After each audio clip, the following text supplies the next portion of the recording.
When she said she loved me, I believed her without hesitation, and I never stopped, even when she did. The first year was everything the movies promised. We rented a shoebox apartment with peeling paint and a noisy upstairs neighbor who vacuumed at midnight. We fought about nothing. We made up over Chinese takeout and late night walks. We had no money, but we had each other. I remember the first moment something shifted. Year 2, she got quiet. I'd come home from work and find her curled on the couch with her laptop, half present. Her answers got shorter, her touches less frequent. I asked if she was okay, if he'd done something. She always said, "I'm just tired." That became her answer for everything. Year 3, she stopped saying I love you back. I told myself it was stress. We were both working long hours, saving for a house. She wanted to go back to grad school. We were busy, that was all. Year 4, we moved into a little house on the edge of town. She picked the color of the kitchen walls. I built her a bookshelf for her birthday. She didn't say thank you. Year 5, she started sleeping on the far edge of the bed. I started trying harder, cooked more, took her on surprise trips, bought her flowers, learned how to make her favorite risotto from scratch. Nothing worked. One night, I asked her point blank, "Do you still want this?" She looked at me with a blank expression and said, "I don't know." That silence, that flatness, gutted me more than yelling would have. I didn't know how to walk away. I was too deep in it, too invested, too hopeful. We stopped touching, stopped laughing. She stopped sharing anything personal. We became roommates, strangers. But I kept trying. 10 years. 10 years I spent thinking I was the problem, that I wasn't enough, that if I worked harder, loved louder, did more, she'd come back. Then I found the box. It was in the top of her closet. A cardboard shoebox with the lid slightly cracked. I wasn't snooping. I was changing the light bulb in the hallway, and the closet door creaked open. The box caught my eye. Dusty, ordinary, unassuming. I don't know what possessed me to open it. Inside were letters, dozens, maybe 100, all addressed to C. No last name. The earliest was dated a year into our marriage. I opened one. "I dreamt of you again last night. Your hands. The way you said my name. I hate waking up next to him. My breath caught in my throat." Another. "You said you'd wait, but you never came. So I stayed with him. I didn't know what else to do." And another. "He's still so nice to me. It makes me sick. Sometimes I want to scream at him that I don't love him. But I can't. So I just let him keep thinking he matters." I sat on the floor reading 4 hours. The letters spanned years. Some were passionate, some angry, some full of grief, others cruel. They painted a picture I'd never seen before. She had loved someone else. For our entire marriage. Someone she'd been forced to walk away from. Someone who still lived inside her like a second heartbeat. And me. I was the safe choice. The backup plan.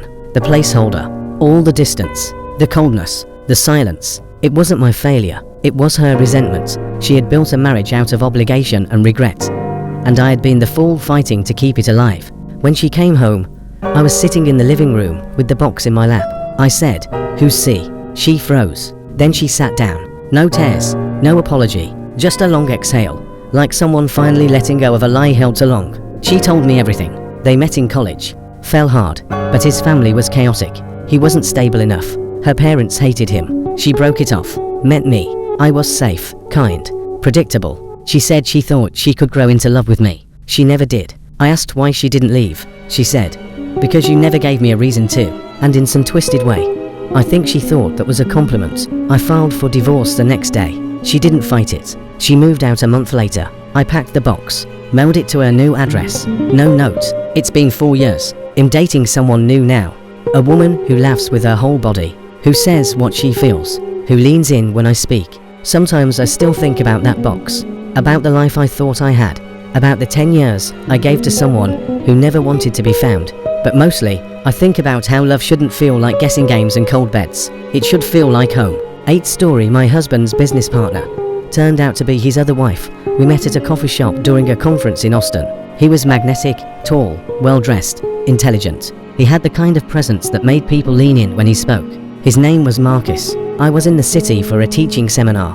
He was there on business, though he never specified much. Said he was in logistics. We clicked instantly. Coffee turned into dinner. Dinner turned into weekend calls. Weekend calls turned into 2 years of long-distance dating. He was based in Atlanta. I was in Denver. But he visited me once or twice a month. And every trip felt like a honeymoon. He said his work made it hard to move. Said he had a lot on his plate. Investors, clients depending on him. When he proposed, I didn't hesitate. He knelt down in the botanical gardens in Denver with a ring I still think about sometimes. Simple, perfect, too good to be true.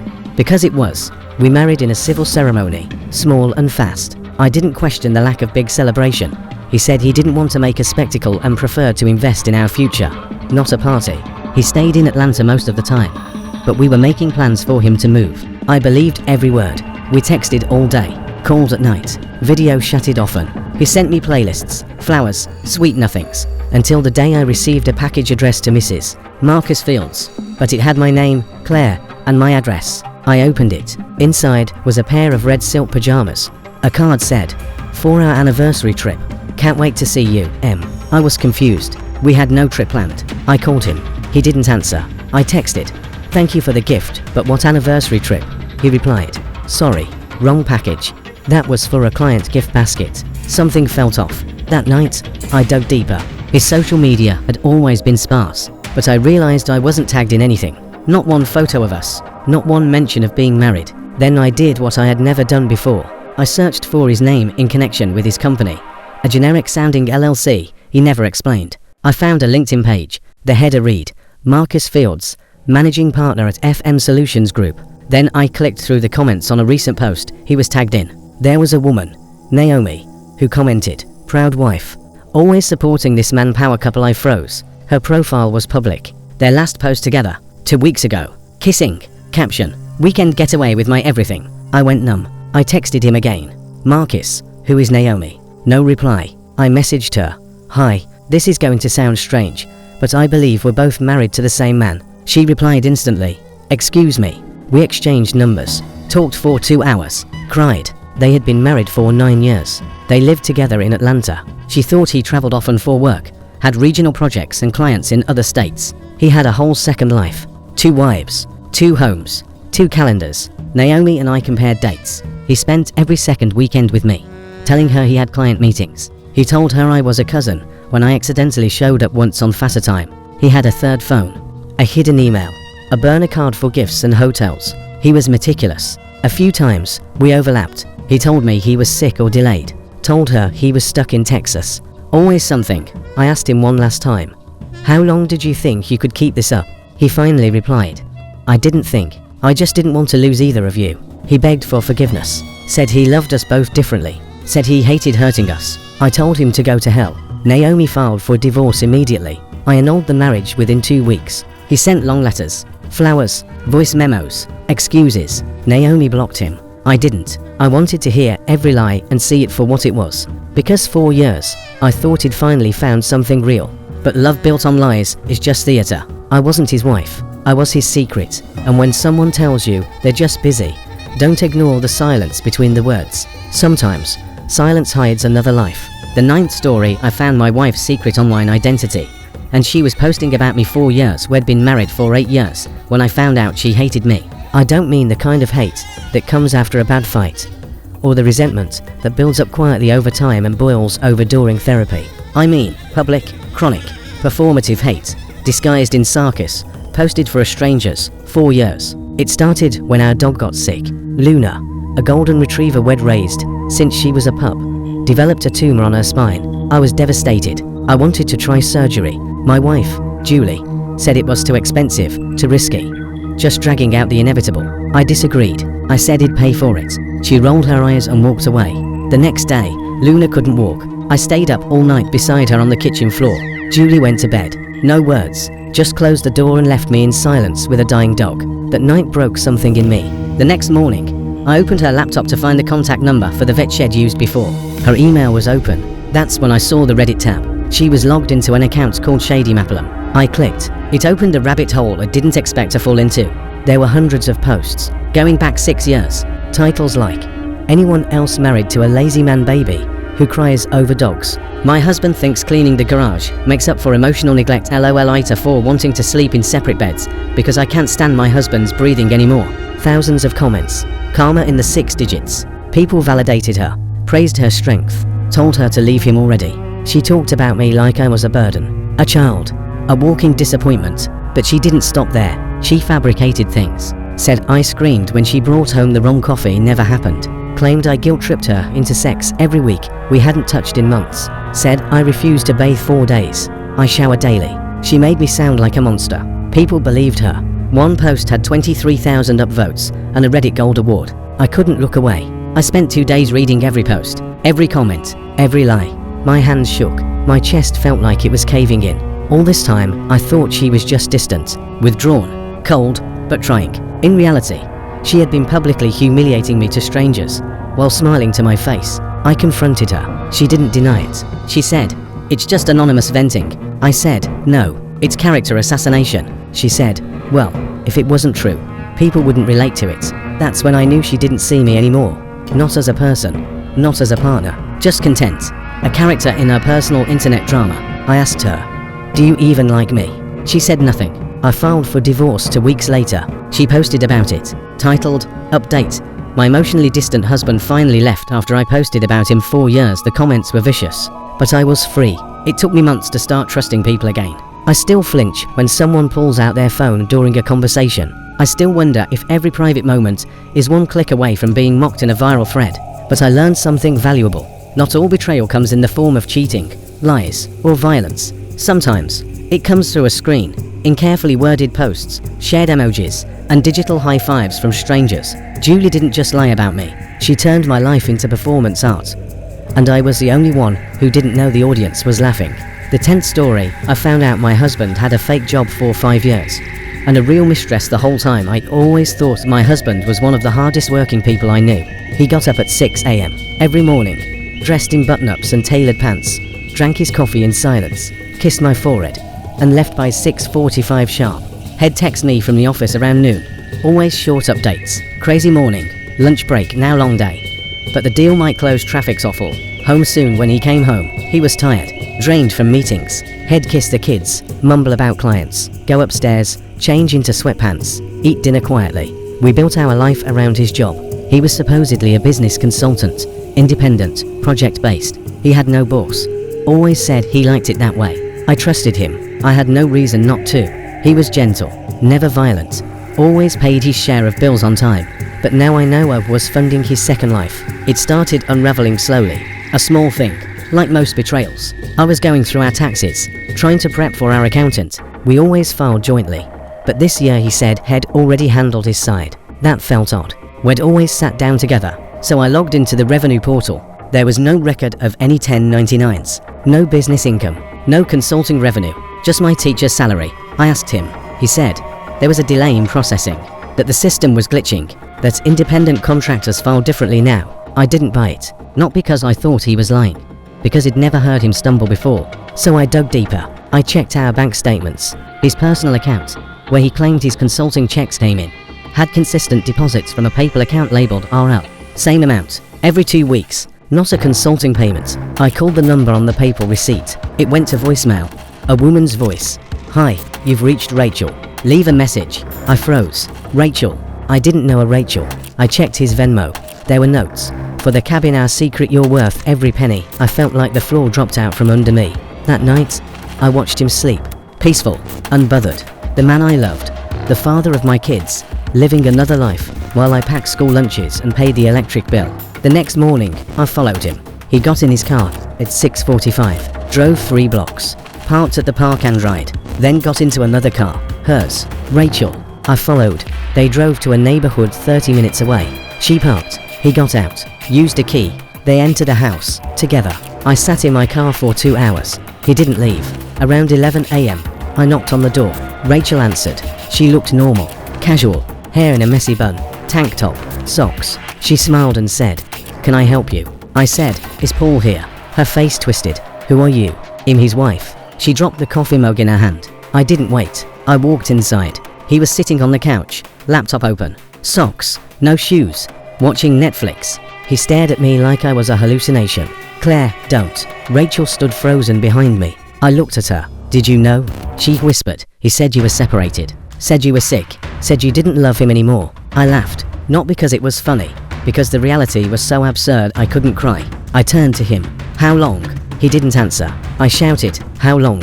He whispered, 4 years. 4 years. Rachel gasped. He buried his face in his hands. I left. The next day, I changed the locks, froze the accounts, filed for divorce. He texted me non-stop. Apologies, excuses, poems, I kid you not, poems. Said he was conflicted. that he loved us both in different ways, that he hated lying, but didn't know how to stop. He hadn't had a job in 5 years. I'd been paying the mortgage, the groceries, the school fees, and he was using my financial stability to live in a second home, play house with another woman, and pretend he had a purpose. He wore a suit every morning just to walk out and drive to someone else's arms. He didn't want a divorce, said it was too sudden, said we could figure it out. I didn't reply. I sent him the papers. He signed. Rachel left him too. He lost both of us. I kept the house, the kids, the dog. I also kept the suit he wore the morning I caught him. I donated it to Goodwill, because if someone else wants to pretend they're a good man in a tailored lie, they can have it. The 11th story, my wife's group chat had a nickname for me. The sponsor. We were married for 11 years. I thought we were happy. Not movie happy, not picture perfect Instagram couple happy, but real, grown up, built a life together happy. Mortgage, dog, 2 kids, dinner by 7 p.m, the occasional weekend getaway. Routine, but safe. We met when we were both 28. She was a hairstylist, I worked in it. She made me feel alive. Spontaneous, bright, unpredictable in a way that felt exciting. I grounded her. She said I was her safe place. I thought we balanced each other, and maybe we did. Until I found the chat. It started with a noise. Late one night, I was up feeding our infant daughter. My wife, Alyssa, had gone out with friends, said it was a girls' night, and they'd be home late. Around 1:30 a.m, her phone buzzed repeatedly on the kitchen counter. I normally wouldn't have looked, but the screen lit up 5 times in a row. Group messages, emojis, laughing faces, and then the message that caught my eye. Oh my god. The sponsor bought the wine fridge. I didn't even know she wanted a wine fridge. I put the baby down, picked up the phone. It wasn't locked. I know, maybe I shouldn't have, but I had a sinking feeling. And when you've been with someone over a decade, you know the difference between coincidence and warning. The group chat was called Ladies Unfiltered. 6 women, some names I recognized, her co-workers, a couple friends from high school. But it was what they were saying that gutted me. I was the sponsor. Sponsor paid for my lash lift again in Thriving. Don't let sponsor find out about the beach trip Lau. He bought the Dyson girl how. They weren't talking about me like a husband. They were talking about me like an ATM. A dumb, dependable, loyal man who kept the lights on while she lived her best life. Screenshots upon screenshots of dinners I paid for but wasn't invited to. Outfits I never saw. Venmo transfers I'd sent that helped her friends in need. Gifts I thought were thoughtful that had been mocked behind my back. One message said, "Sponsor's worried him working too much. I told him just tired. He bought me candles and booked a massage. Bless him." Another, "He actually thinks I don't notice when he does the dishes. Sweet idiot." And worse, "Ew, he tried to initiate again last night. I faked being asleep. Why is he always so needy?" I read for an hour. I didn't cry. I didn't scream. I didn't even get angry. Not right away. I just sat there, rereading my entire marriage through the lens of contempt. This wasn't venting. This wasn't frustrated wives sharing harmless rants. This was planned disrespect. A full-on character assassination, performed like stand-up comedy. I didn't wake her up. I waited until the morning. I made breakfast. I changed the baby. I helped our son find his socks. Then, when we were alone, I sat her down and showed her the phone. She stared at the screen. I asked, "Am I just the sponsor?" Her mouth opened and closed like she was trying to form a lie and couldn't find the words. "I didn't mean it like that," she finally said. "Then how did you mean it?" I asked. Silence. "Was it funny?" I asked. "Were you laughing when I cleaned up puke at 3 a.m? When I stayed up to do taxes? When I sold my gaming setup to pay off your credit card?" She started crying. I was just venting. They don't mean anything by it. We all just joke around. But it wasn't a joke. It was a nickname that stuck. I told her I needed space. She offered to delete the chat. I said, "That doesn't undo 10 years of being the punchline." For a week, I moved into the guest room. I watched her, studied her. She tried to be better. She cooked. She smiled more. She texted me good morning again. But it didn't feel real. It felt like damage control. Then I went through our finances. Tens of thousands of dollars spent in the past 5 years. Trips, beauty products, business expenses that were actually spa days. One trip to Cancun that she said was for a friend's wedding. She had charged to my card. She'd built her comfort on my stability, and then made me the butt of the joke. When I told her I wanted a trial separation, she broke down. "I love you, I do. You were never just money to me." I believed that partially. I think she did love me, in her way. But she also loved not worrying, not being questioned, not being responsible. She moved in with her sister. I kept the kids. She wanted therapy. I said yes. We went to 3 sessions. At the 3rd, I asked her, When was the last time you respected me? She didn't answer. That was the last session. We finalized the divorce 8 months later. I share custody. I still pay child support. I still see her sometimes, at handoffs. She seems quieter now, tired. I hear she's working full-time again. Sometimes I wonder if she has a new group chat, if someone else is the sponsor. But I don't lose sleep over it, because now, at least, I know who I am, and I'll never again settle for being someone's nickname.